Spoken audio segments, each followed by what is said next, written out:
stop living somebody else's dream. Stop. Freedom comes with responsibility. There is no separation of that. Yeah. So if you want to be free, you got to be responsible for your actions. Hallo und willkommen zum BusinessHippe Podcast, dein Podcast für berufliche Selbstverwirklichung und harmonischen Erfolg. Ich bin der Ferdinand, ich unterstütze anderen Menschen dabei, Klarheit für ihre Berufung, für ihren Traumjob zu bekommen, damit sie ein bisschen mehr Dinge tun, die sie tun möchten und dafür vielleicht ein bisschen weniger bloß die Dinge, wo wir denken oder sie denken, unbedingt tun zu brauchen. Heute ist das für mich eine ganz besondere Folge, denn ich interviewe hier meinen guten Freund Daniel.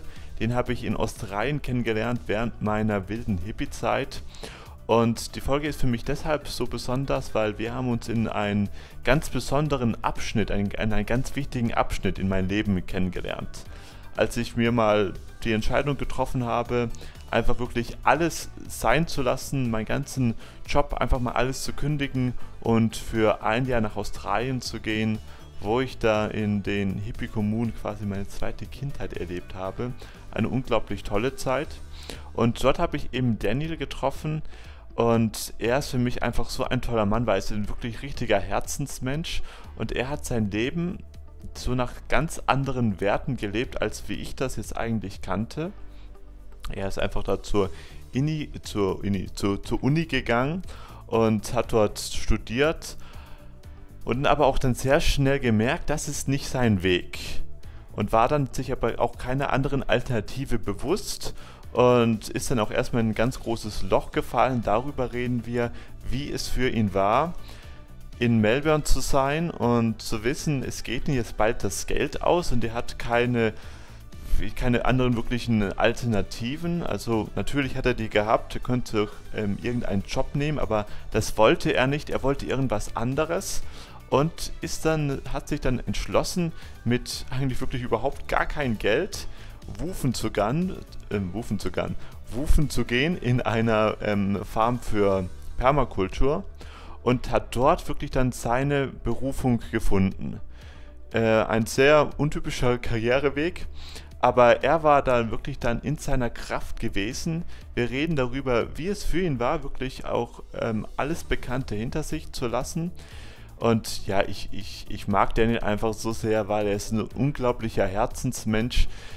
Ihr werdet da in diesem Interview seine ganze Transformation miterleben und ihr könnt euch da einfach zurücklehnen, weil ich höre ihm das so gerne zu und gleichzeitig könnt ihr euch über meinen Broken English lustig machen. Das Interview ist nämlich auf Englisch und das ist, glaube ich, so eins meiner ersten Videos, die ich auf Englisch mache. Deshalb bin ich da auch so ein bisschen aufgeregt. Man sieht es mir vielleicht nicht an, aber man hört es, weil ich dann irgendwie struggle. Also da fängt schon an, die richtigen Wörter zu finden. Wenn dir diese Folge gefällt oder wenn du da ein paar Anregungen hast, dann freue ich mich unglaublich, wenn du mir unter den heutigen Post bei Facebook da deine Erkenntnisse runterschreibst oder auch die Erkenntnisse, die du aus diesem Interview rausgenommen hast, poste die gerne auf YouTube. Daniel und ich, wir werden sie uns dann sehr gerne anschauen und die auch dann sehr gerne beantworten. The most important thing to get a work what I'm really passionate about for me was actually to doing the quite opposite, to just manage some time without working at all and just having some nice adventures by myself. And I'm very glad here that I have like an expert about this, about living an extraordinary life and with a lot of adventures. And I'm very, very welcome Daniel Figaredo to the BusinessHippe Podcast. Awesome. I'm honored. Beautiful. Yeah, I hope I have something worthwhile to contribute. I'm pretty sure. Daniel, in our society, especially in the Western society, for the people it's very important what they are work. Like when you meet someone, the very first question is, what are you doing? And what do you do exactly? And what they really mean is like, what do you work? In the Eastern society, How do you make money? How do you make money? Exactly, better than this. In the Eastern society, it's different. There was like, what are your family and stuff like this. They are more about this. But here in the Western society, they are about what do you work, how do you make money. What do you think? Why is this so? Well, it's our I think it comes from our scientific logical nature. And so it's very much easier to put people into categories and to measure, which comes from the scientific way, the worth of somebody in numbers. And thus, by extension, dollars or euros. So yeah, that's I would say something like that. I mean, I find it very difficult. I've found it very difficult to grow up in the Western society because of this.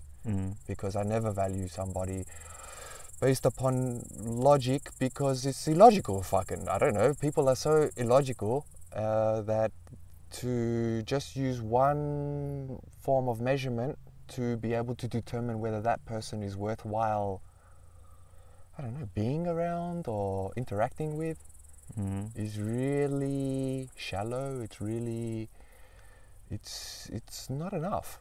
I don't know. It's just really like I've met really people. I've made money and not been happy or been an asshole. So, you know, I know from my own personal experience, it's not a good measurement. So yeah, I have a conflict with this, but I do understand the need for efficient communication, or the fact that when you first meet someone, you don't have sometimes the time.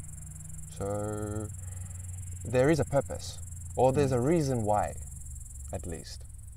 I see. So when we meet each other, it was in my crazy hippie time in Australia, or basically when we meet each other, this time was starting for me, like my that was the beginning of my hippie times. Can you just bring us and our listeners back to the beginning? Where does it started with you? Because we know I know you're good and stuff like this, but you was also studying at first, like going to the normal way from the Western society, I would say. But then from some reason you stopped. Can you just tell us why? I find it very hard to pinpoint, because I feel I'm very much into the idea of evolution, and in evolution there are moments like, say, like the meteor destroying the dinosaurs, so it's a very clear change. But generally I feel like for the most part evolution is step by step, and it's very hard to point to, okay, this is the moment where the universe told me to change my life or something like this. I don't have these moments. You know, like a lot of people say, you know, I was walking in the bush and you know, I got dizzy, and then God spoke to me and told me to change my life, something like this. I have a lot of these moments my whole life. I used to suffer seizures as a child. If you know, seizure is like when your body shakes uncontrollably and you're like, as a little child.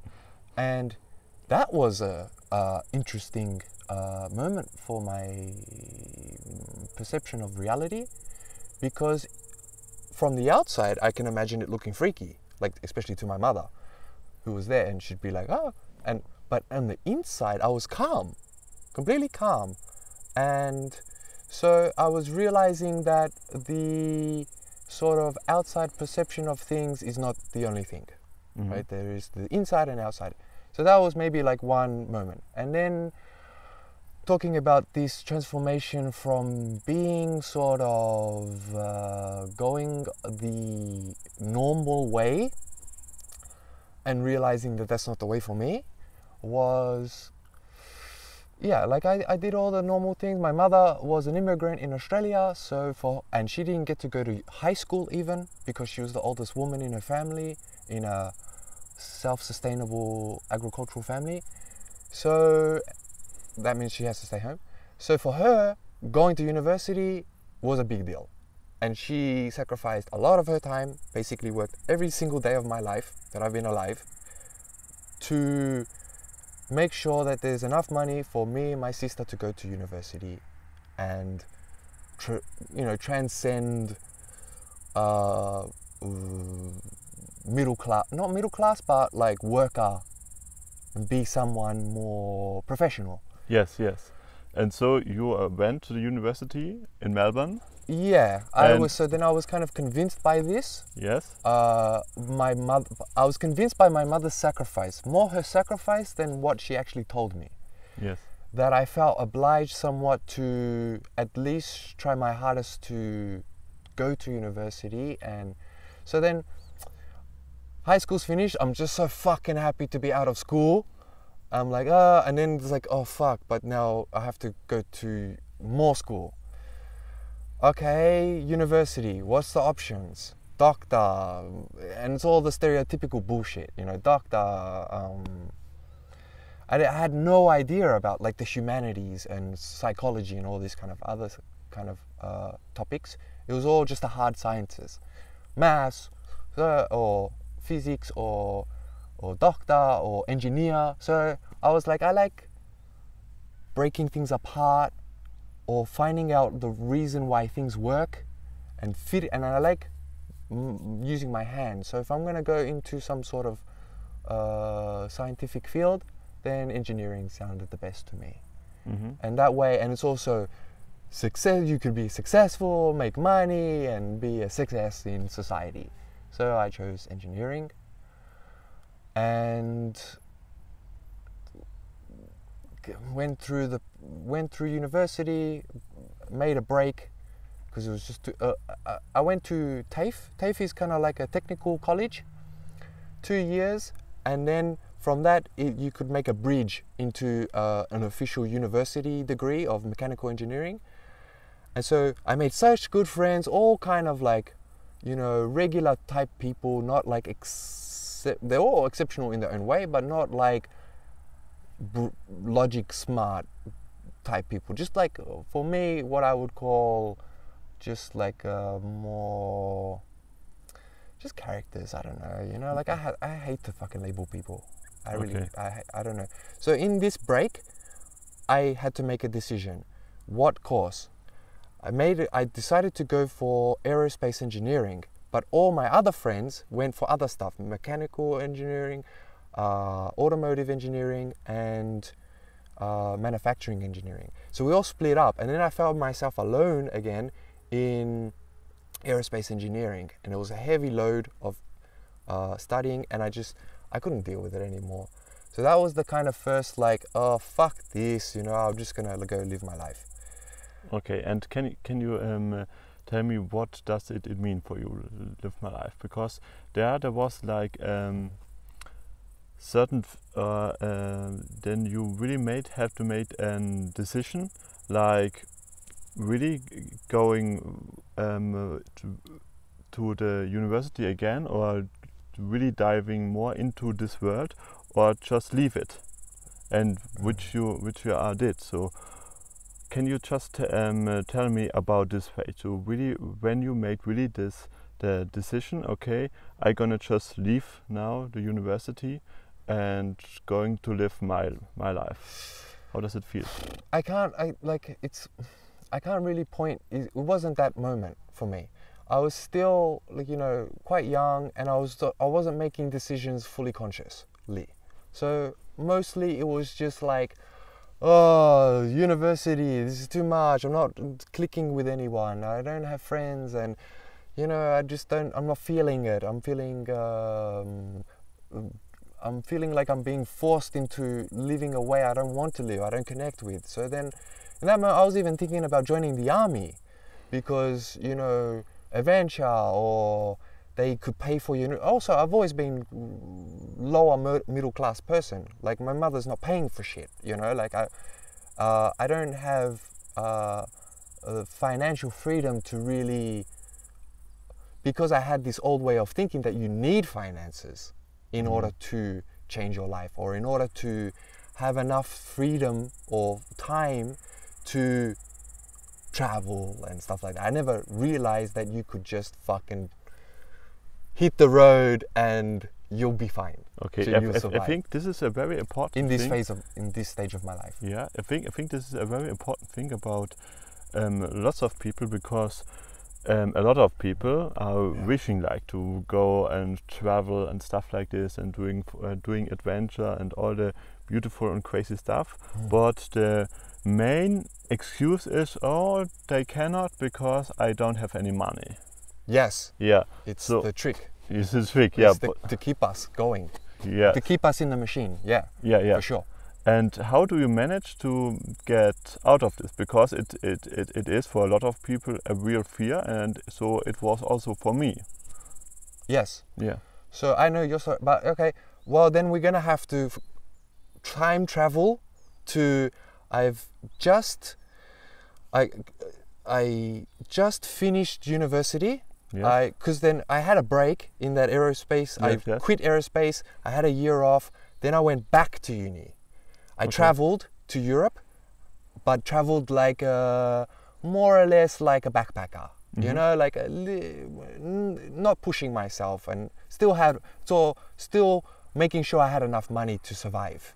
Yes. So it really not this kind of freedom, but this is what I'm trying to say. It's an evolution process. So that was a necessary step for me. Just the fact that I left, went to Europe, and just saw another part of the world. And even if I was staying in backpackers all the time, every once in a while I'd meet a wild traveler or something like this, or someone who's pushing the limits that would inspire me. But then I'm like, oh, but that guy seems a bit too crazy for me, you know, like, not yet. I wasn't ready yet. Okay, so then keep fast forwarding, come back to Australia. I'm like, fuck, I'm back in Australia. I just had a nice travel overseas, but now what the fuck am I gonna do? The money is still a restriction. I still need an apartment to stay in, blah, blah, blah, blah, blah. Went back to uni because uni life is easy, actually. You get money from the government, you know, enough money to pay for an apartment. I was getting $500 a fortnight every 2 weeks, and paying an apartment, which was about $500 a month, and my own food, all this kind of blah, blah, blah, and still saving money. I was always good with money. But then I got to the end of the university course, and I was like, still disillusioned, I only, in that stage, I was starting to, what was I? Maybe 26 by then. I don't know, something like this. And only at that stage had I discovered consciousness as a concept even. Like, there was a guy I was studying with who became a really good friend of mine, and he was into yoga. And I remember once we just went to a mountainside. I used to love going to these kind of places and smoking a spliff and just like disconnecting from Babylon, or, you know, like the city environment, and just kind of, you know, looking out into the world, searching, or like praying, or I don't know, there's so many words, but like trying to connect to something greater than these simple earthly demands of eating and surviving and stuff. So you have already there a feeling like, okay, the life which I was living right now wasn't not fit into me, so I would love to discover something else. Yes, and not only that it wasn't fitting, that it wasn't the only thing. That there's more. There's so much happening, and you see it on TV and online, but you just don't feel like, oh, maybe it's fake. Maybe it's just fucking movies and shit. I don't know. You know, like, it's so hard to trust things online. And so I remember going with this guy to the mountains, and he's like the type of character who's comfortable in himself, and so he's like, I'm just gonna go do some yoga. I'm like, wow, okay, cool. You know, because I'm so used to, you know, like the general city politeness of being forced to always interact with each other and not just being able to say, I'm gonna do this. you're a free human being. You can do whatever you want to do at the same time. You know, like we don't always have to, just because we're now having a date or something like this, that we have to do exactly the same thing, and we're forced by our societal structure to interact in this formal way, you know, of being polite. And he would just go, I'm like, okay, cool. And I'm just smoking a spliff, watching him, and then doing my own thing. I always used to just like listen to an album, and just kind of like lay in my car and smoke a spliff and just be like, wow, wow, wow, wow, I don't know, like trying to, always seeking. And I think this is an important fact of me, is that forever I've been seeking. So that's an important, some people are not seeking all the time, and that's fine. That's fine for them. And that can make them be suited to whatever scenario they happen to be in. I feel like even if I was having hippie parents, I would then seek city life. I think it's part of my personality. So a big part of it is just knowing who you are, I think. Anyway, so then I would be talking to him, and he'd be like, yeah, you know, like consciousness. I'm like, yeah, I had the same definition of consciousness like anyone, meaning you're logically planning something. Like, you know, you're choosing to do something. You're aware, you're thinking about it, and you're doing something. But he had the Eastern philosophy idea of consciousness, which is that core spirit within the humanity that allows us, that is the watcher, that is the constant within the being while it constantly changes and maintains like it's like the seed. It maintains it doesn't matter what the outside looks like. It maintains a constant that allows for you to evolve, or allows for you to perceive evolution. And did you get this when he was just talking about this?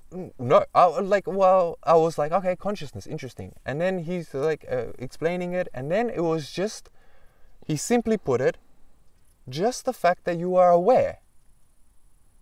And I just like, it sounds so simple, but it was like one of those moments where it's like start clicking, like, what is aware?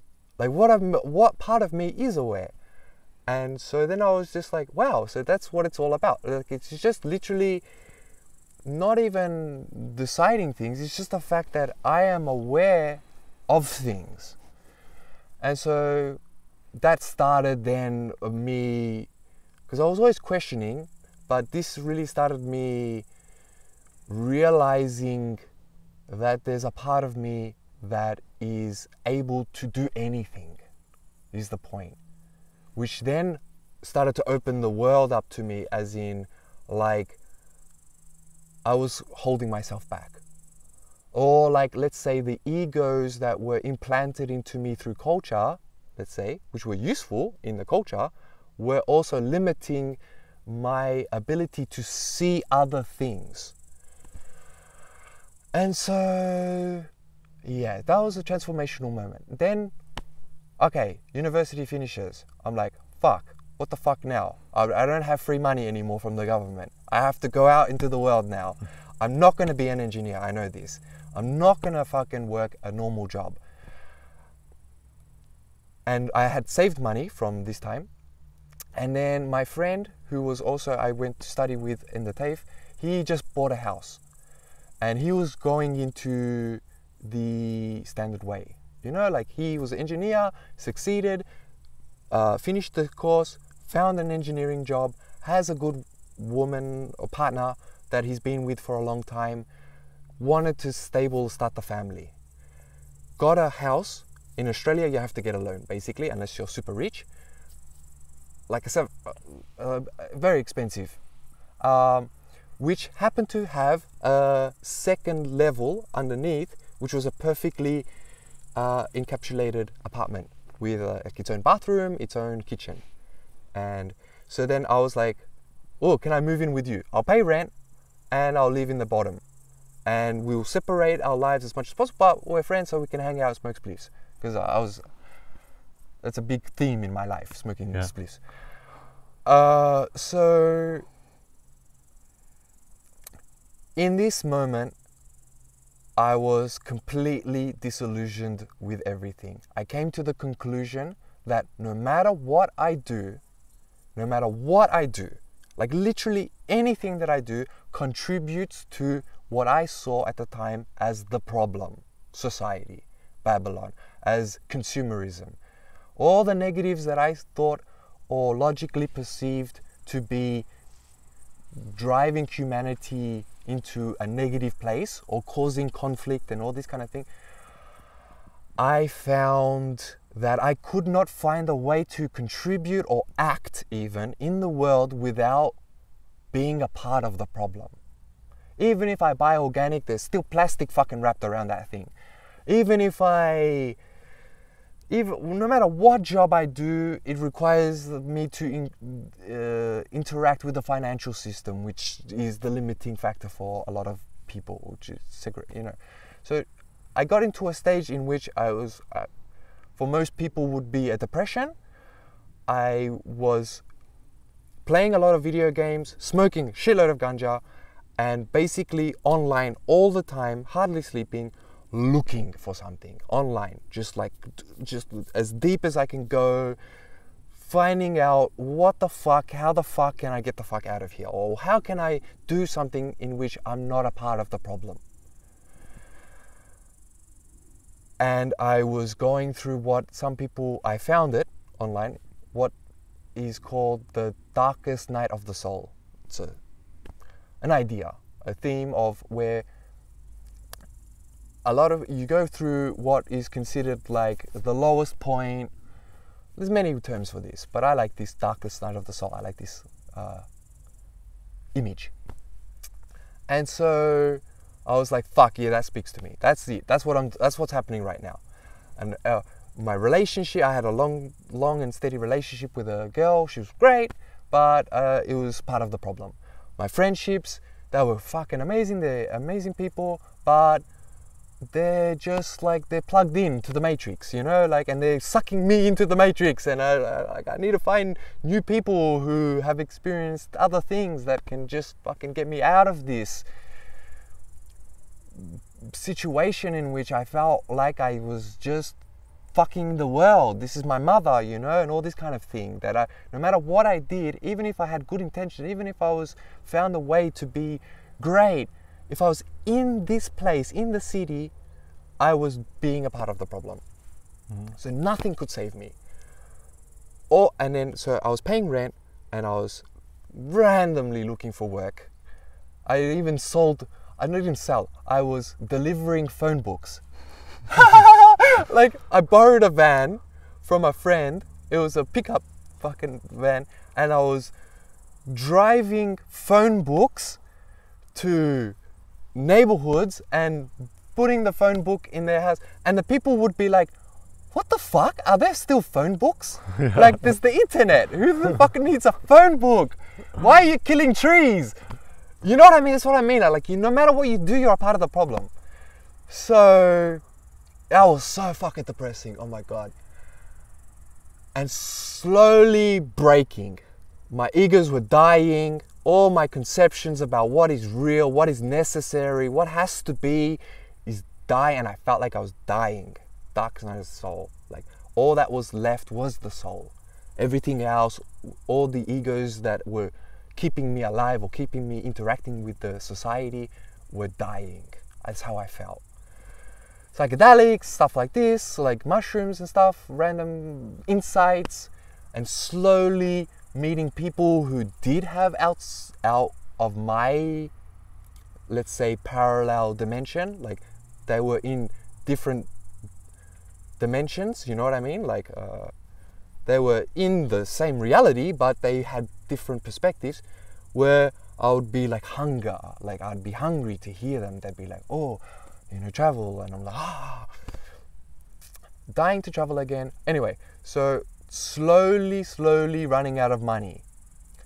Being conscious of running out of money. Not trying to make more money.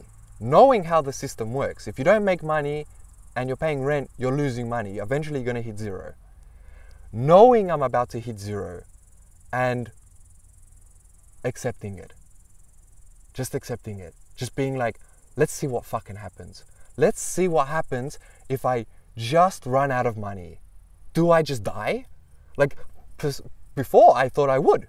I really thought I would just become homeless or something and really just struggle. Or I'd be a big part, a burden to other people, which is really dirty for me. Like, I really hated this feeling of being a burden to people. That, like, I know that my mother would give me money, say, but then I was the type that I would never tell her about my problems because I know she would do this, and I didn't want her to feel guilty.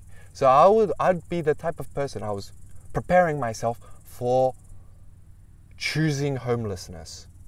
Okay, and how does it feel? Because I can imagine this is going to be the nightmare of a lot of people. Yes. And they would like choose anything before becoming homeless, like picking every kind of shitty job or doing pretty much everything.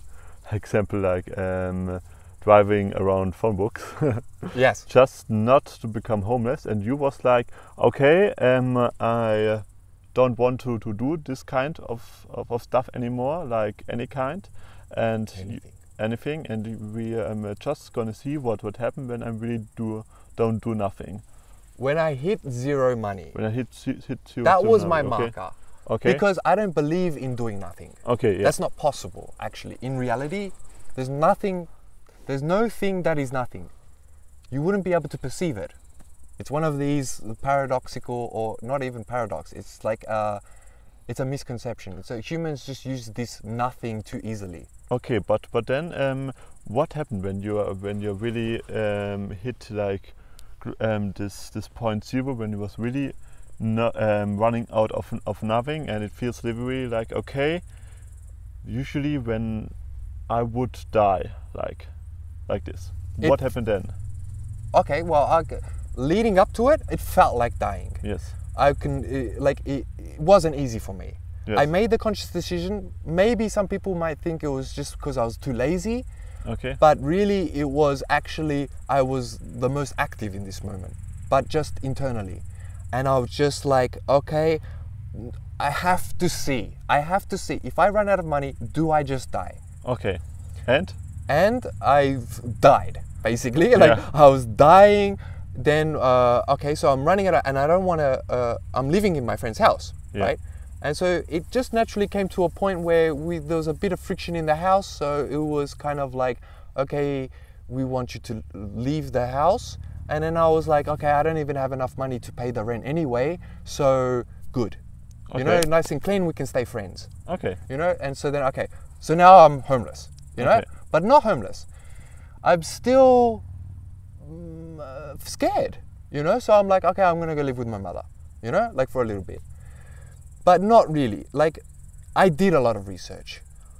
Like, you know, my partner now, she inspired me, or at least bring to my awareness that there is such a thing called woofing, or exchanging. Okay. And so I always had this in the back of my mind, but I never had the courage to do it. So your partner, it was just a girl what you have met there? I met in Europe, in that Europe part, in between the study, years ago, 10 years ago. Okay. It was about 6 years by then. Okay. Difference. And I never acted on this knowledge. Yes. And so I'm like, okay, wow, that makes sense. You know, you can exchange food and accommodation for work, and you get to learn. And this was all, like, the only way I could see not being a part of the problem is making food. Okay. So then, okay, permaculture, beautiful. That's all about growing food holistically. You don't have to have money. So that was like, I was doing a lot of research. Okay, and you was feeling, oh, well, this was a very good system, but you didn't have the courage to do it. So, not yet. No, not yet. So the thing what you've done is like you really pushed yourself in the situation to a point where there is no other way than to no more do excuses. This. Yes. I've got no money. Okay. There's no comfort anymore. There's no way I can sit in my apartment and play video games and smoke ganja indefinitely without money. Okay. So now money's gone, and I have to move. I have to fucking do something. So I can tell you now the moment. The moment is I'm leaving the apartment. I'm in my mother's house maybe 2 days. And I don't have internet. Oh, my mother has an iPad. And I'm on the iPad sending an email to what it's called Tuna Farm or the Permaculture Research Institute, run by someone famous in the permaculture scene, Jeff Lawton. He's like a guru of permaculture. Yeah. And I'm like, this is my last hope. This is it. And so this email is like intense, you know, like I'm writing this fucking email like it's like it's gonna save my life. Yeah. Basically. Send the email.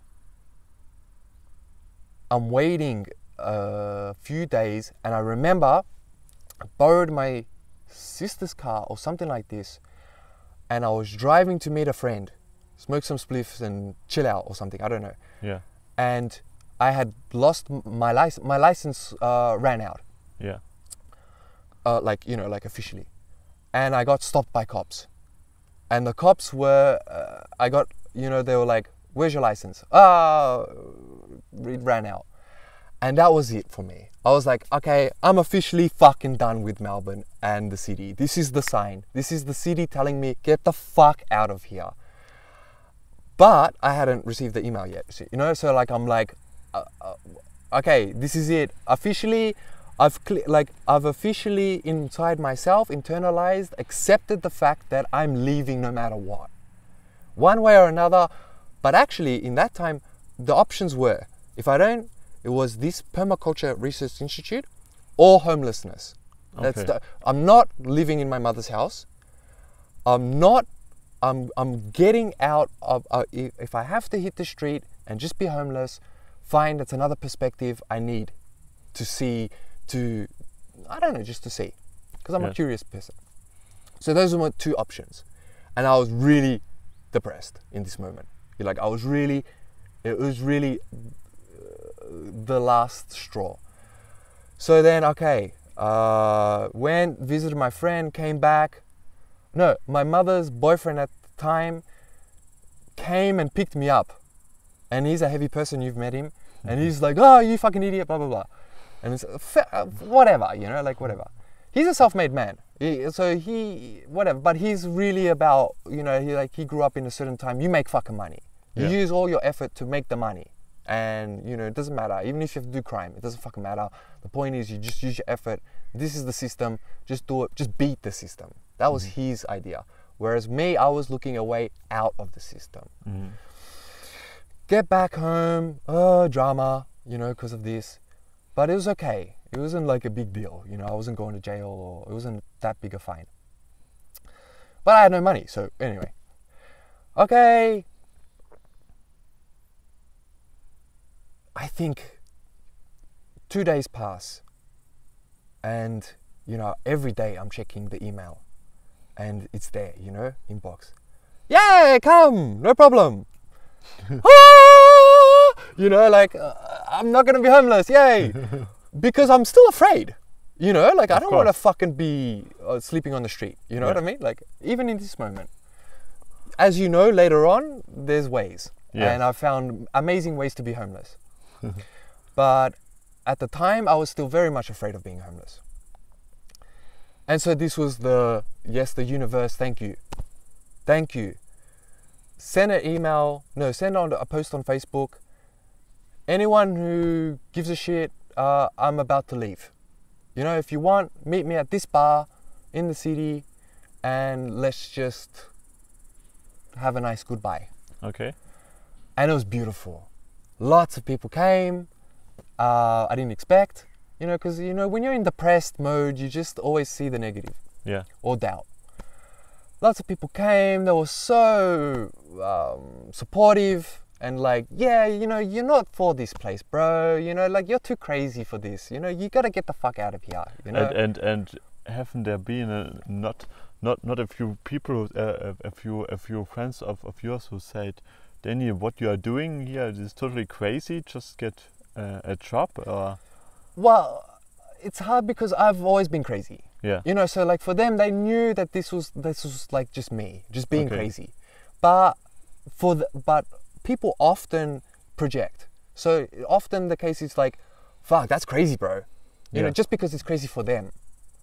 So they would say something like that, but they know that I'm crazy. So then they just be like, yeah, that's fucking crazy, but yeah, I'm glad you're doing it. I'm glad you're doing it. Yeah. You know what I mean? Like I couldn't fucking do that. And so that was nice. You know, it's like, yeah, okay, things are starting to move. Everything's clicking. All my friends are like, yeah, fuck yeah, we're going to miss you, bro, because I was always the type that you could call any fucking time of the day. Doesn't matter, 3 o'clock in the morning, doesn't matter.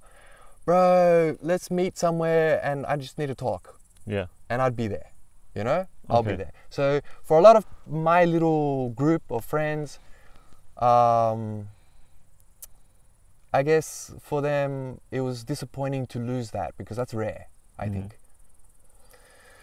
And so, but they were like, yeah, bro, you're dying here, you know, so you need to get the fuck out of here. You need to do this because we can see, you know, you're not doing anything, you know, you're just dying. So that was beautiful. That was really special.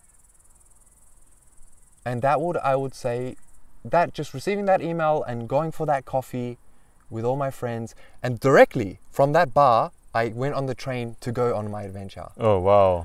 My mother, bless her soul, gave me $1,000 and was like, okay, do it. Okay. And she that was also a blessing. Yeah, because she was making all the effort that you just can go to university, and Yes. she was like, okay, mom, I've done it, and yeah, it's not my thing. It's not, I'm not going to be able to do it. Yeah. I want to learn how to grow food. You grew on a farm. You guys made your own food. You made so much food that you could sell it.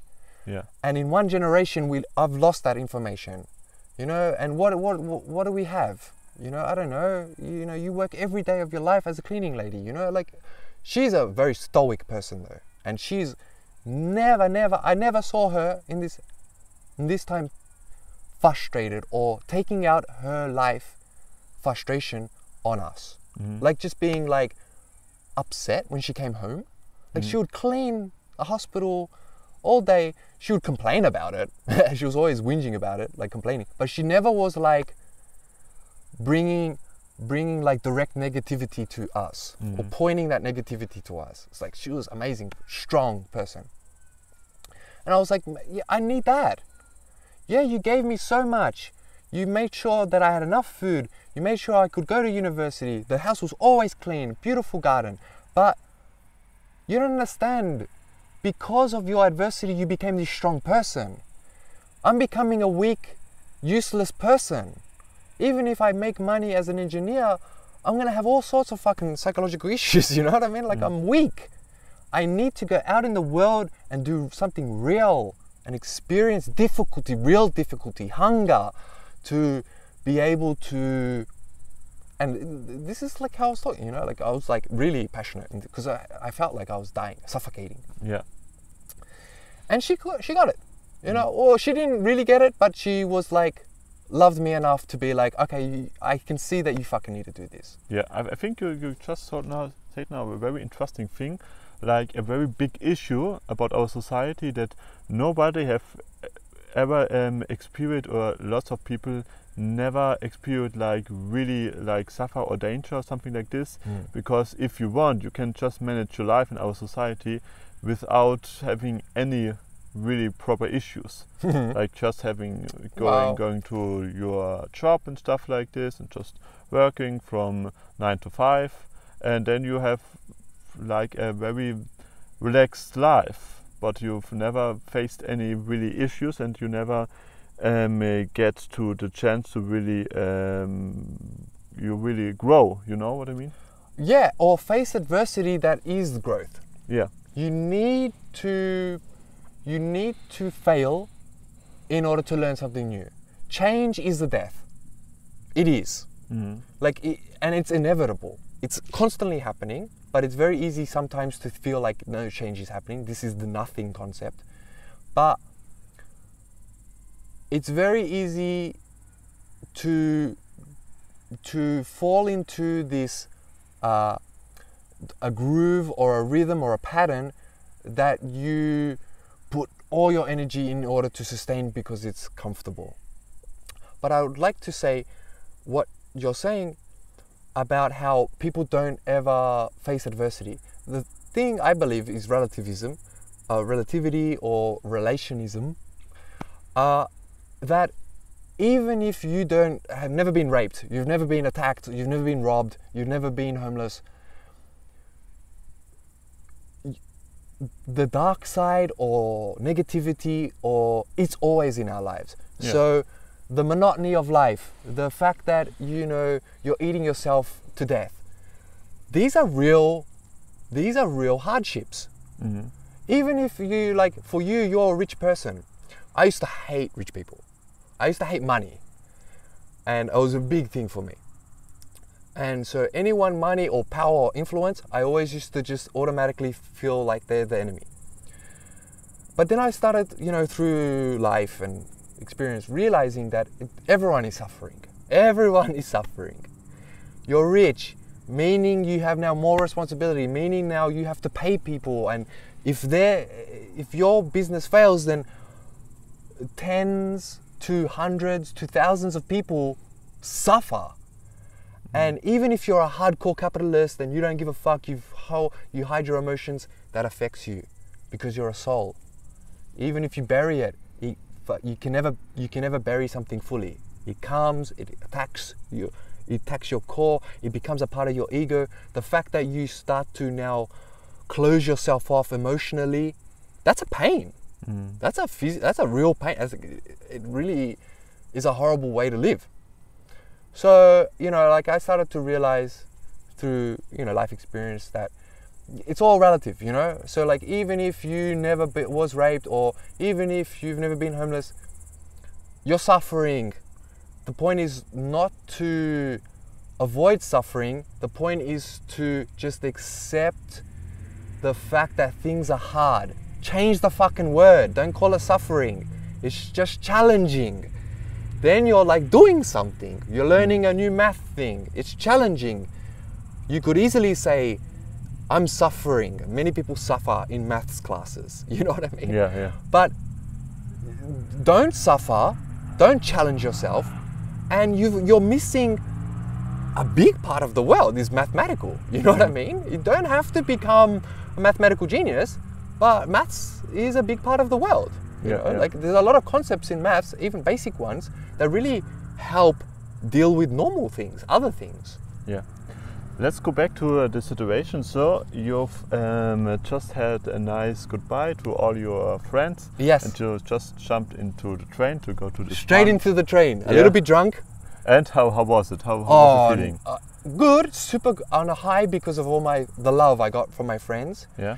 And I think I'd like to really highlight that. First of all, thank universe, thanks all my friends, my mother, my sister even, she's a big influence in my life, for being supportive. Yeah. Because that makes a fucking world of difference. And so if there's a message, you've got a friend who's going through some shit and they've got some crazy idea to change their life, fucking support them. Unless it's killing babies or something, just fucking support them. You be honest. Say, I wouldn't do this. That's difficult. That's not difficult. That's crazy to me. Yeah. But you need to do this. Please go do this, my good friend. I love you. Because a lot of people hold people back, not out of even the fact that, I'm scared you're going to damage your life. It's out of the fact that what am I going to do without you? Yeah. So that's very selfish, and I don't like this. If you love your friend, it's the old saying, if you love it, let it go. Yeah. If it comes back, then you know it's true love. Yeah. So I'm on the train. I'm like, what the fuck? Where the fuck? I don't know. I'm not that type of person. I don't know. I was kind of just a little bit tipsy, feeling high because of ganja probably, but also because of the love, and just excited. Yeah. No, actually, yeah, I would say excited. Once I got the email, I knew I was out. So I was from that point on, everything changed, actually. Just getting the email. Mm-hmm. That point on, weirdly enough, the city became beautiful again. Then I was actually, I had a few days before this cafe before preparing myself to go.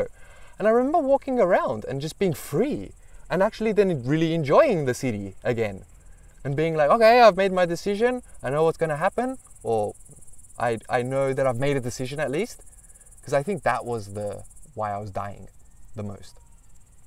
And then, feeling good. So, adventure time. And I'm the one. Okay, something crazy, new.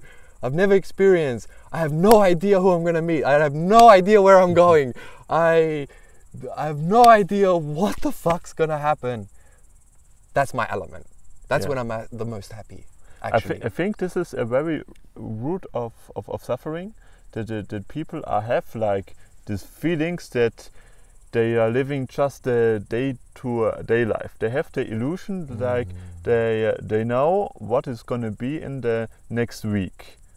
And this is next year, next 5 years. Next 5 years. And this is for me like one of the really very worst feelings what you can have. Yeah. For me, I'm not so afraid about this super dark nights of the soul, because they come and then they are very intense and stuff like this. Yeah, and when then you're in it, it's intense. It's pretty intense and they can let go. But I think this feeling of, everything is nice, but also not so exciting, maybe a little bit boring, they are much more dangerous, because in this state of mind, you can waste like years, you can waste like a whole lifetime. And this is like for me really, really suffering. This is for me a thing what I'm really afraid of when I just realized it. I would resonate with that idea as well. So on the train, it's a long train ride. It's Australia is a big country. I'm going from Melbourne to near Byron Bay.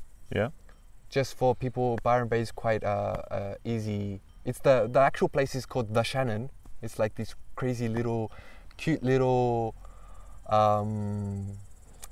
village town. Where there's a lot of alternative farming, but just, I don't know. The whole fucking area is very alternative. Beautiful subtropical climate. And I didn't know at the time. And it was so good. Like, when you're on the train, it's just kind of train, and you get a little bit of like the outback, but the outback is desolate. It's horrible. And then you get like a little bit of ocean views. So the train ride was kind of nice, but not really. And you're always going through cities. But then you get to the Shannon, and I remember actually they were doing road work or construction on the train line. So I had to get off earlier and go on a bus. And then you're going through the countryside, and I was like, oh, green mountains and beautiful trees everywhere, like color. I think it was spring. And I remember there's a special tree. This was a transformative moment for me too. There's a tree called the jacaranda tree. And it's this beautiful purple flower. But the whole tree goes purple. And you get like this green, and Australia doesn't get winter. And we don't get autumn. So you don't get that color like that. And it's always green, basically. But then you get like this beautiful fucking purple all of a sudden. And I'm just being like inspired by, color and nature, and I'm super excited. I'm just like, okay. But then I'm getting closer to the place. Okay. Meaning action time. Okay. Meaning, okay. And because it's a scenario I've never faced before, my old programming kicks in.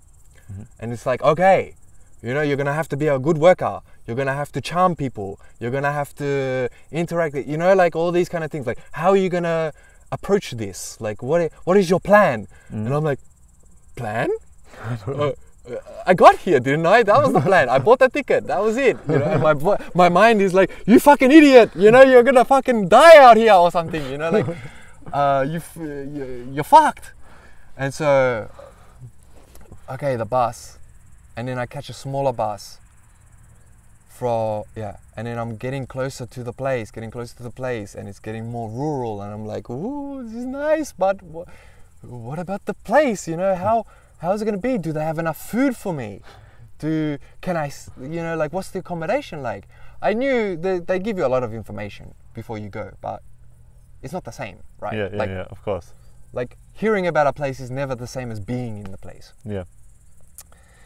And I remember I rocked up. I remember I arrived at the final stop at like, I don't know, what was it? It was like 3 o'clock in the morning or something. It was crazy. Okay. And so I had to wait on a bench for like 3 hours before the first bus came to get me to go somewhere. Okay. And I remember sitting across, there was this pie truck. You know, like pies, like food? Yeah. And it wasn't open. Yeah. And it opens at 6 o'clock. Yeah. And I was just like, like just waiting for this fucking pie truck to open. Yeah. And then it finally opens, and then the bus is there, and I'm like, quickly get a pie. And then I'm like, nom. Yeah. On the bus, okay, I'm a little bit more calm. I've got some food in me. Yeah. It was a great pie. Yeah. And I'm on the bus, and then, okay, this is really, now I'm getting there.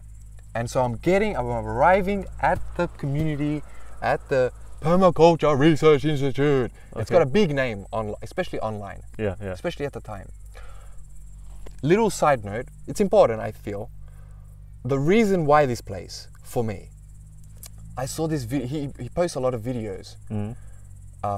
And I saw this video where it was 10 years progression in 10 minutes. Like the video goes for 10 minutes and he shows how permaculture can transform this, say like this grass, into a food forest in 10 years. And it's a genius film. He did it in squares, and he actually does it so like he did the first square 10 years ago. Okay. And then he does a square each year until he gets to the first step, like grass. And so you actually see in the same video, in the same shot, you see what it looks like, how 10 years changes an area. Mm-hmm. And I was like, that's genius. Like if he can do that, if he can transform grass or just shrub to food, fruit and fruit trees and all this beautiful, I was like, okay, I need to learn off this guy. Mm-hmm. Using animal tractors, all the concepts of permaculture that I eventually learned. And so that's what really attracted to me to this guy. I had never read the permaculture handbook. I never knew anything other than this video. Yeah. And I was like, okay, this is the guy. I need to learn off this guy. It's that whole, I think when people are lost, we search for a guru or we search for a master. Like in the old martial art way. Yeah. Yeah. So I was looking for a master. And plus, my father left when I was 10 years old. So I had these kind of daddy complexes. Looking for a strong male role model to, and that was a big deal for me as well. Part of my depression as well. Like, how to be a man in this fucking modern day. Because all my role models were female. Strong females, and they were great. Like my mother, my sister. And yeah, I never really got onto following people online. Okay. And then what's happened on this fruit farm or on this permaculture farm? Okay, so it's 6 o'clock. I'm off the bus, and it's a fucking. In this town, there's only one pub. Yeah. There's one. It's a bar and a little convenience store up the hill, and so the pub is where everyone gets together and stuff. Anyway, I walk in the pub. How do I get to this place? They're like, you just walk it, turn left, and then walk down that street a little bit more and turn left, and you'll see it. I'm like, okay. And then I'm like, I'm walking down the street, like going to this place and really like, I don't know, probably a billion thoughts are going through my mind at this time. Yeah. But it's 6 o'clock in the morning. I think it was even earlier than that. I don't know. It was really early. Yeah. And I come into and I have this thing, I think a lot of people have, is, like walking into a property. Yeah. There's something about this. Like if you see a fence, to enter the fence without knowing the people in there, there's like a barrier. Yes. So, okay, first barrier. And I'm like, is this the place? What do I think about it? It's like this big metal shed kind of close to the entrance. And then it goes down and you can't really see the rest of the farm. I'm like, where do I even go? actually. Like, what do I do? I don't know, actually. There's no bell. It's a country house. Yeah. And there's no house. It's just a big shed. Yeah. I'm like, okay, I guess I'll just go to the shed. And I walk into the shed, and there's no one. Yeah. And I'm like, hello? Hello? You know, like, anyone there? And then all of a sudden a door opens. Yeah. And this, like, this I don't know, maybe 40 years old, Australian, just opens the door and he's like, what the fuck are you doing here? You know, like, like literally like this. Like, who the fuck are you? Like, what the fuck are you doing here? I'm like, I'm like the new volunteer. He's like, bro, not bro. Man, it's too early. Yeah. Too early. Fucking go to sleep or something. Yeah. And then he just closes the door. And I'm like, oh shit. Okay.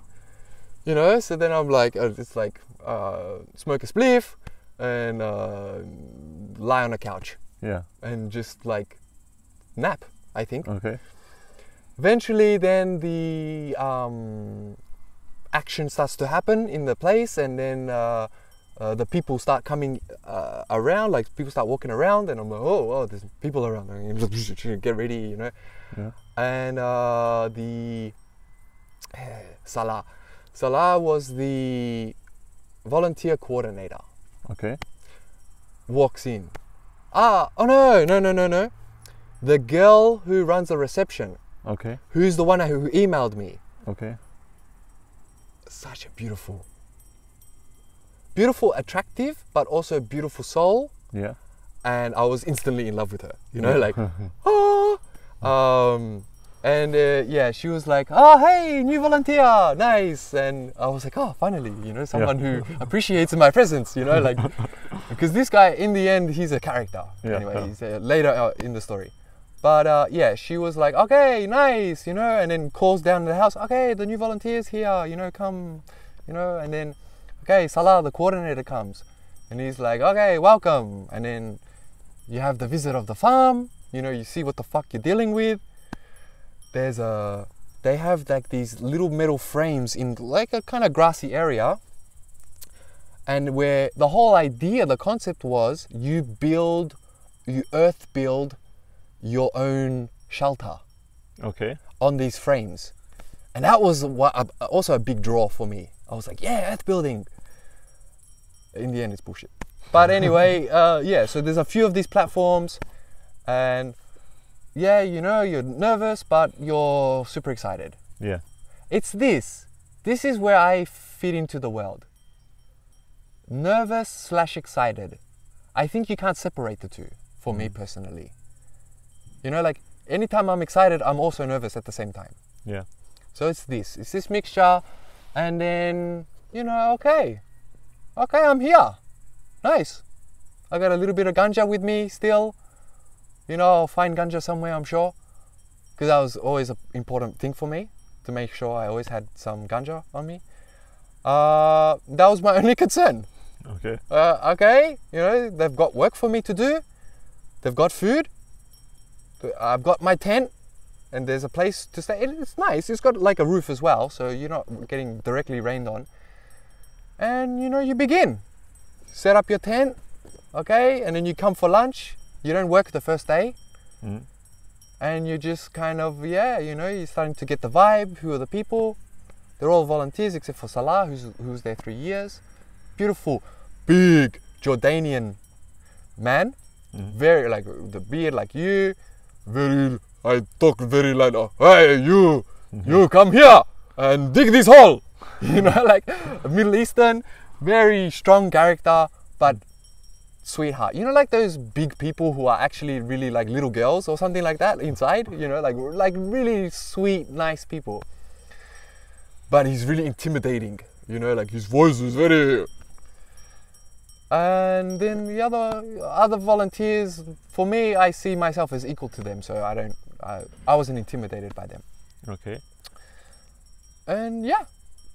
And then what happened there in this permaculture? So what was for you then the big learning. So you thought, okay, now I finally can escape. No, I finally got a place. So you finally got there, and then how does it feel? Was it like satisfying for you? Was like okay? It was a dramatic change of my life, which I think is what I needed, what I was searching for. I was smoking ganja every day, online most of the day, playing games a lot, not sleeping. I would often go to sleep when the sun rise. 2, waking up at 6:30 in the morning, start work. 6:30 in the morning, start work. Wow. 2 hours of work, then breakfast. It's a strict place. Then that's about half an hour breakfast or an hour breakfast. Then back out there until 12. Lunch, 1 hour. Back out there until 3 or 5. I don't know. And then dinner. And you're still doing shit after that, because it's farm life. Animals need presence. Animals need. Chickens can't put themselves back in the coop. You have to close it for them. And it's not a big job. It's actually quite nice, but it's still a responsibility. You have to do it every day, otherwise the fucking chickens get killed. Cows need to be released into the paddocks. That's a after work job. You know what I mean? So it's really full life change, full new way of living, full different scenario. I was like, yes, because I love this, learning something new, being somewhere else. So I took it. I hit the floor running. I was just like, and I was like full of energy, full of all that trapped energy, all that frustration and anger and all the not knowing what to do. It all got like started to channel into work. And it was beautiful, like physical work, especially for me. I'm a physical person, but I got trapped in the city lifestyle, which is really limiting to physical. It doesn't have to be. You can go gym and shit, but I hate fucking gyms. So it was like, boom, this is the place. I'm here. Life is beautiful. And I was like, he was like, go pick up the cow shit. I'm doing it, and I'm doing it full power. Go to waking up 6:30. I'm still slow, but it's nice work. And it's 6:30. You wake up and you just weed the beds, and you can go slow. You're there with everyone else, and you're just like picking the plants, and you're learning every day. Oh, this is what a potato plant looks like. This is what a carrot looks like. And but what is this? That's a weed. Just pick that. Okay, nice. And like every day was a new plant you're learning every day. And then it's even the weeds. You're like, oh, what is this weed? Oh, it's a nightshade. Witches used to use this, and they used to rub it on a broom and shove it in their pussy, and then they would trip balls on it. Like that's where witches come from. Like the idea of witches riding brooms. I see. It came from the fact that they used to trip balls on this fucking nightshade. Interesting. By shoving it in the pussy. I don't know, it's probably bullshit, but whatever. It's just like, oh well. And that's a family of the tomato. So it's like, oh, interesting. Stuff like this. Nice. Every day was a revelation. Every day was something new. It was beautiful. But so in the morning it's just weeding, and then you have a breakfast, and you're like, nom, nom, nom, nom, nom. What was it like if someone told you when you was like in the what have it been for you when you was like in the middle of the night back there in Melbourne back in the days, and then someone was came to you and say like, Daniel, in a few months you were working on a farm, was getting up at 6ish in the morning and working like all day and stuff like this. What would you think of or thought of? Would you say I had like, this actually. This is because I do this to myself. I've got like split personality. I think everyone does, and I've got an internal fucking voice that's a dowdy motherfucker who's always like pushing me, you know, like everything I want to do, he's like, are you sure you can do that? And this is what I'm saying, like in this time, I'm doing research. I'm not just playing games and just like distracting myself. A lot is this, but a lot is research. So I knew their schedule. They advertise it. So actually that was a big part of the doubt. It's like, I see. Can I even do this? Yeah. I had a lot of doubt. Like I was like, fuck, am I actually physically fit enough to do this work? Can I wake up even at 6:30? I've never done that in my entire life. You know what I mean?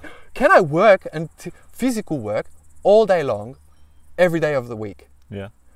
They have a schedule. It's every day. On the weekends, 2 days, you just do animal work. You don't do all the labor during the day. But you are responsible for your own food on the weekend. But you're allowed to pick up any food and cook yourself from the farm. So you never go hungry. But they have a cook there. So during the weekdays, your food is cooked for you. But on the weekends, you have to cook your own food, but you can harvest anything you want. And if you want to talk about abundance, this farm is fucking abundant. You know, it was like, there's no way you could eat all the food. It was constantly producing. It was very efficient. It was the pinnacle of permaculture. But anyway, I don't know how deep you want to go into it. There's always a flaw. Of course, yeah. But then what happened next? So how long have you stayed in this permaculture farm? So roughly. So like I arrived just after winter, which is in the southern hemisphere, is the middle of the year. Yeah. It's not the same here. And so it's getting into spring, and I would stay until December, and then Christmas is coming, and my mother is like, you're coming home for fucking Christmas. Yeah. So okay, I'm like, oh, and by this time I'm like, yeah, I would like to see family, because it's been a few months. Okay.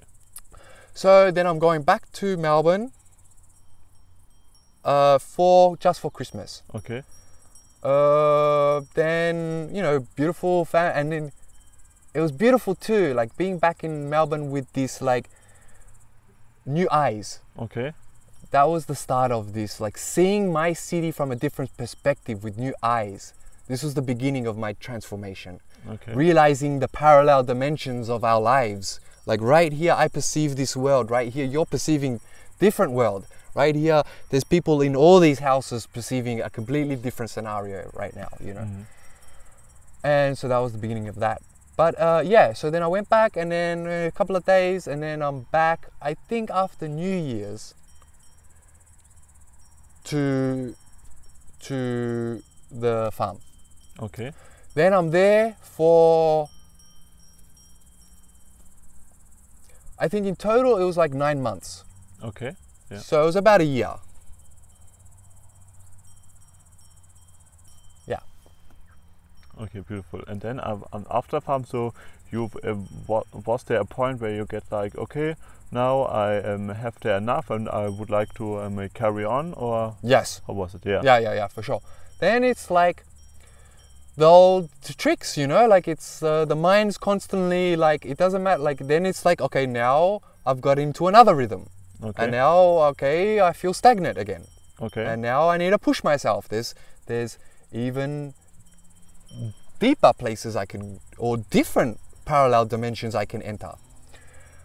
A big part was a lot of when I got there, it was so easy to make a family unit with all the other travelers. We're all there for the same reason. We're all open. And it was very easy for us to connect. There's always difficulties, but for the most part, everyone that came was like automatically, and then it was like saying goodbye to people, saying goodbye to family. And this is like the best kind of family, because they're chosen family. You know, like it's not like, you know, like blood family. It's like, no, I really like this person, or at least I really like this person now. You know what I mean? Because we're all in this beautiful environment together. And so family units would, and then after 2 of these cycles, it was heartbreaking. It was emotionally a lot to say goodbye now to a second full family, and I'm still there. Yeah.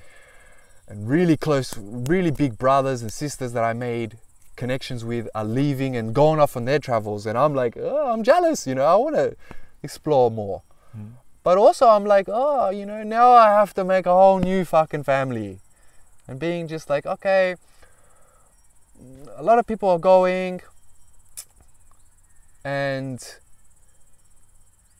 okay, so I'm feeling a little bit stagnant, and I'm feeling the energy here maybe not working to my advantage, or I feel like I'm not learning or expanding anymore. And so that old programming kicks in of my fear of rhythm, fear of stagnation. Yes, yeah. Which is a negative in its own way, for sure. Like people who can stay dedicated no matter how hard or how boring something is, I appreciate that. I appreciate those people. I don't think you should necessarily have to always change your scene in order to expand yourself. I think actually sticking through really hard, boring times and breaking through, even if it takes 20 years, is something worthwhile if you're that type of person. But I'm not. I'm the type as soon as it gets, I'm free. Okay. Like I say, I'm the most comfortable in awkward, exciting situations. That's me, for whatever reason. Okay. So I need to keep doing this. So it's coming there. I also had visited in the time of being in the Permaculture Research Institute. I traveled around. Yeah. Came across another community called Starseed. Amazing place. Much more free, but completely different. They try to do permaculture, but they're not focused, and they're not strict like the Permaculture Institute. I think it was perfect for me because this was like I needed to be deprogrammed. I needed to have a new programming. And in order to learn a new programming, you need to be strict at the start. You need to break the pattern, and it needs to be, you need people to push you, or you need to be able to push yourself.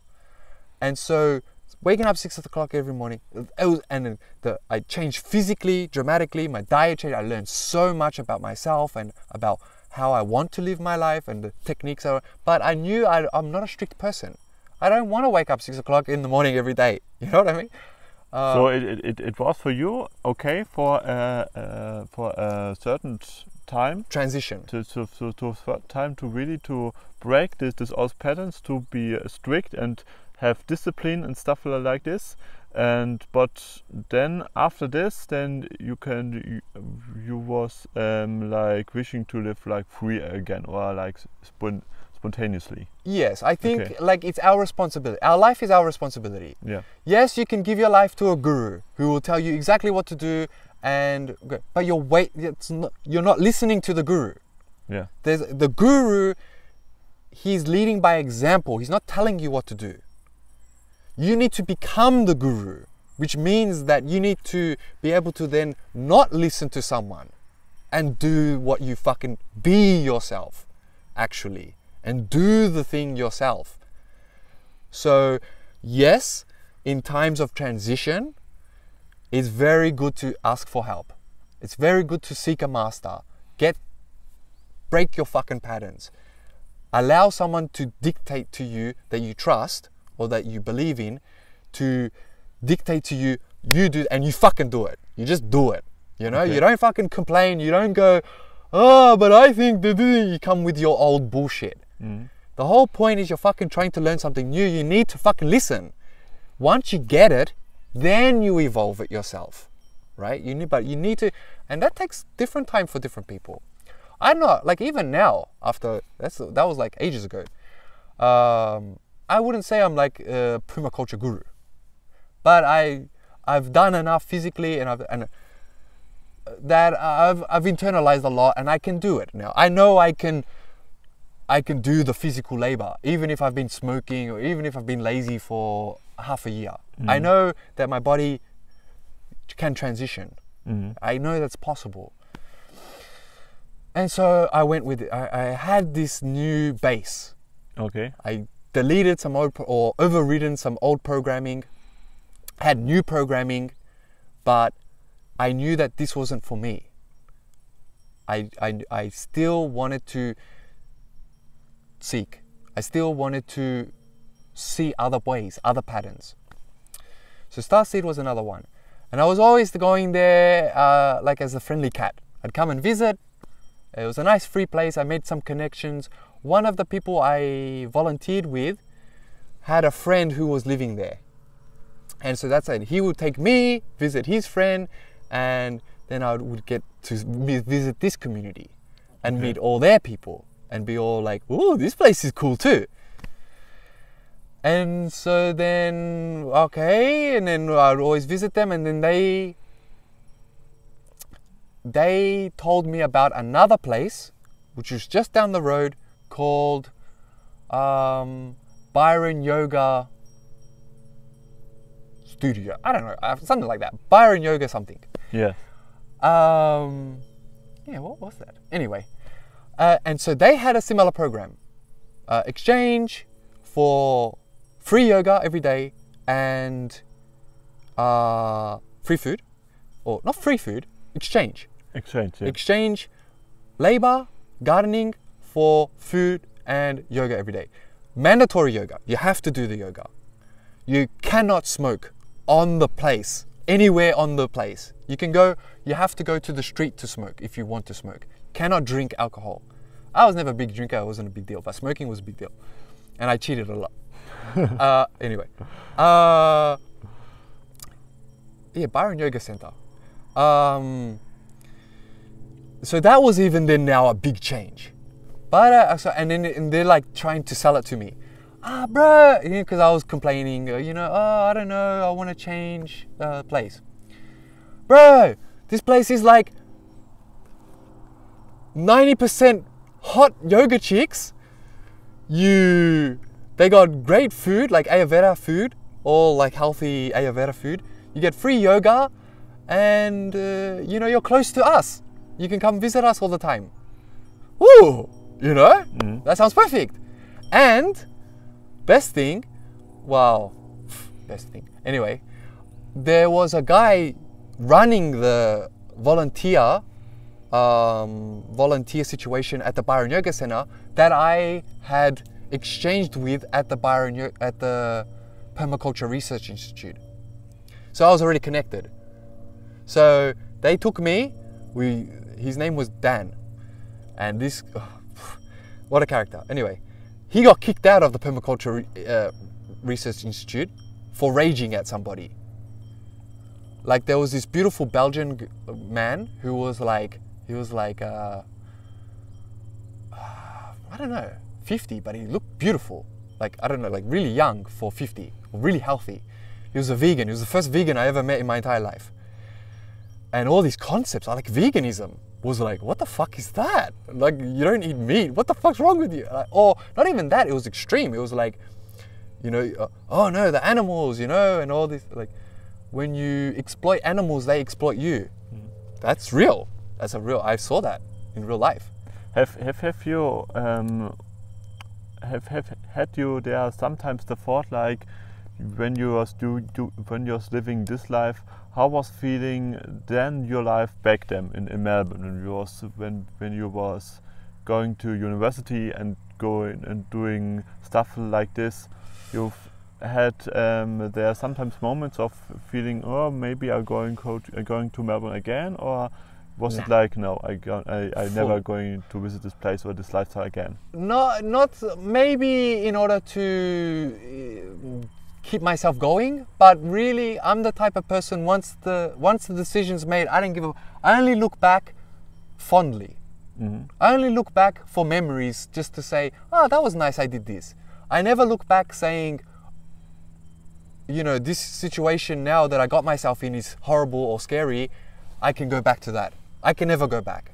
Okay. I've never had this delusion, thankfully. I personally believe you can never go back. Okay. You can obviously go back, like physically to Melbourne, like I did many times, but you're a different person every time. Yeah. Melbourne's a different place every time.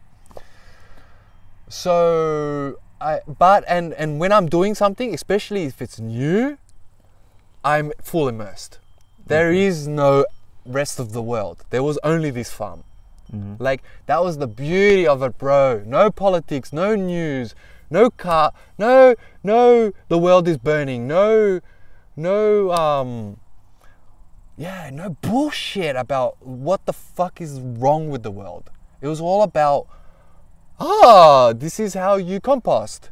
And by composting, you're regenerating the soil. And so then everything, this is the beauty of it for me. It was the opposite feeling. So everything positive. So the people have been also much positive. They've been more interested like in doing stuff and building stuff rather than complaining about their lives. Yes, people still complain, but yes, much more, I can do something. But also for me, what was big was that I felt like every action I was doing on this farm was a part of the solution. That was the big deal for me. Okay. Before I left, you don't understand, everything I did, even drinking water out of a tap, I don't know, taking a shit. Because then I was thinking, the shit is going into the sewage and it's collecting and it's creating, an issue with the, shit fucking collecting in one side. It's stock. In the Permaculture Research Institute, you're taking a shit in a compost toilet. It's going back into the soil. It's feeding plants. It's making, everything it was the complete opposite. Every single action I did felt like it was a part of the solution. So you managed to make a very proper transformation about of your life and about of your situation. Before this, you was feeling like everything what you have done was like felt for you like a problem, and you've editing bad to the world. And now you felt like everything what you're doing, even just normal things like drinking water out of a tap, was feeling like you're doing something good for the world. Yes. Yeah. Can you just give just one of our our listeners an advice? Maybe some of our listeners resonating with what you thought about. Right now they are in the night of the life, or maybe they are just darkest night of the soul, or they are just right now a little bit bored, or maybe they are a little bit scared about, I would love also to do all this kind of stuff, to go to traveling or leaving my city, but I'm scared because of reasons. There are many reasons. So yes. Can you just give them a small advice how to start? I mean, the only thing is doing it. Okay. I want to give something nice though. Maybe I can give advice through explaining that I also felt this way, right? Even though you maybe look now, and maybe I'm charismatic to a level of which, or the fact that I've already done it, so it's like, it's easy to talk about now. Yeah. At the time, I'm freaking the fuck out. I feel like I'm literally dying. Mm-hmm. That is the process. That is the fucking process. There's no avoiding that. That's why you stay in your apartment. That's why you stay in your job. It's not bad. It's not bad. There's a reason you stay in that job. It is survival. But there is more to the world. And you're not such a fucking useless piece of shit like you think you are. Mm. Right? Like you're not. You're not. It's so easy to get a wrong impression that I think, going through all these travels, I thought, it's because I loved myself, that it was easy for me to make these decisions. I'm the biggest motherfucker to myself. Like I said, there's a voice inside me whose way is the most biggest asshole I've ever met. Really. Okay. Like I've never come across actually somebody who's such an asshole like this fucking voice inside my head. So, you've got that too. You're human. It's fine. We're all fucking human. This is the thing. You're an individual. The world told you you're an individual. Your culture told you you're an individual. But you're not also. At the same time, embrace the paradox. Don't get caught up in other people's ideas of the world. You see the world just like everyone else sees the world. Your perspective is just as real as everyone else's, even the cows. It's just as real. So if it's just about curiosity, do it. If it's you're fucking dying, there's different levels, right? Like you could literally be dying, I don't know, like medically, I don't know, something like this. Then that's nature kicking you in the fucking ass and you're gonna have to. This is the point. This is the fucking point. Advice.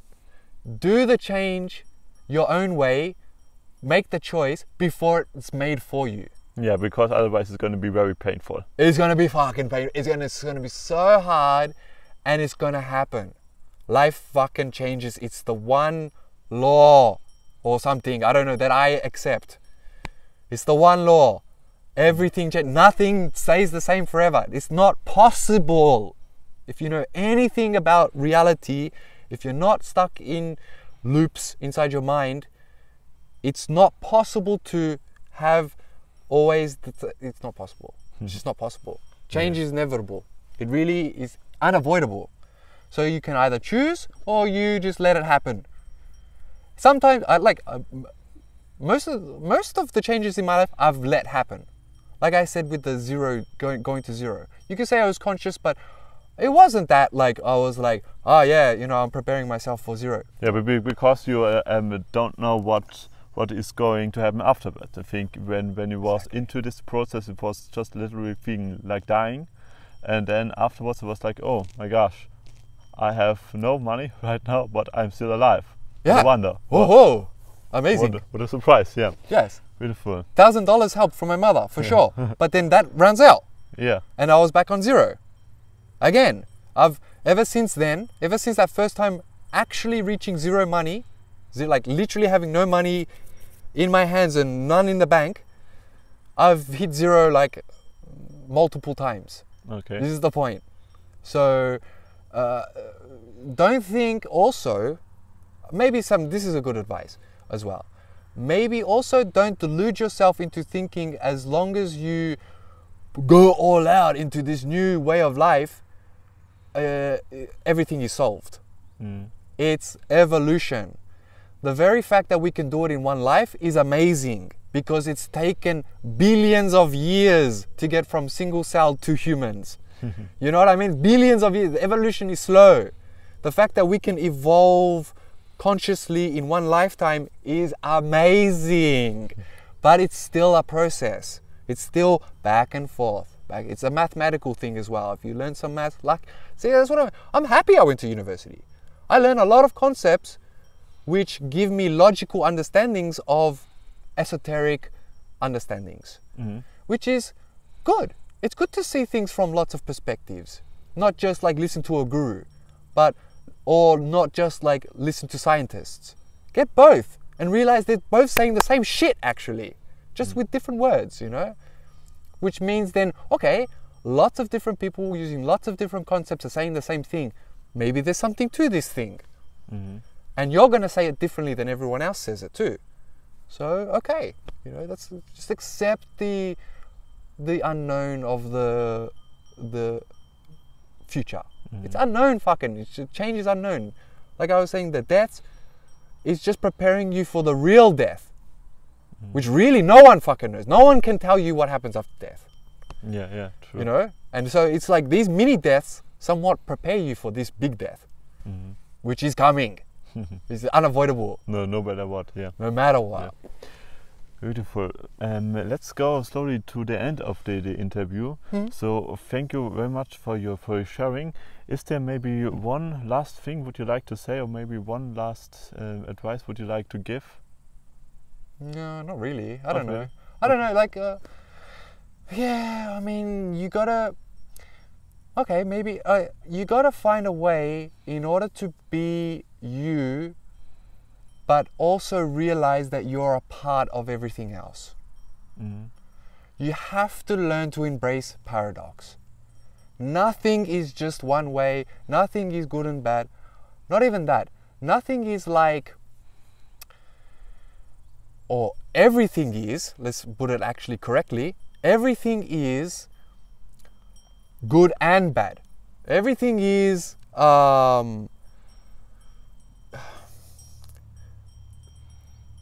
paradoxical in a way. You know, like there's many examples. You know, any fucking duality you can choose. But I'm trying to be more precise. Like, what I'm trying to say is, you could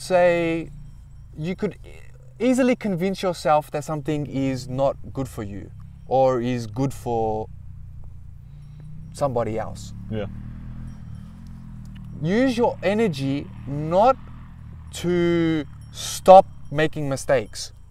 Use your energy to continue to make mistakes and accept that mistakes are change, active change. The fact that you're choosing to make the mistake rather than being forced by the outside world to change, because you have to change. If you want to listen to anything I fucking have to say, it's you have to change. There's no not changing in this world. It's not possible. The only thing maybe if you want to go spiritual, the only thing that doesn't change is your soul. Yeah. Okay, maybe, or the oneness that connects us all. But who knows? But who gives a shit anyway? Everything else that's like worthwhile talking about is more or less change. And I would love to say, stop living somebody else's dream. Stop it.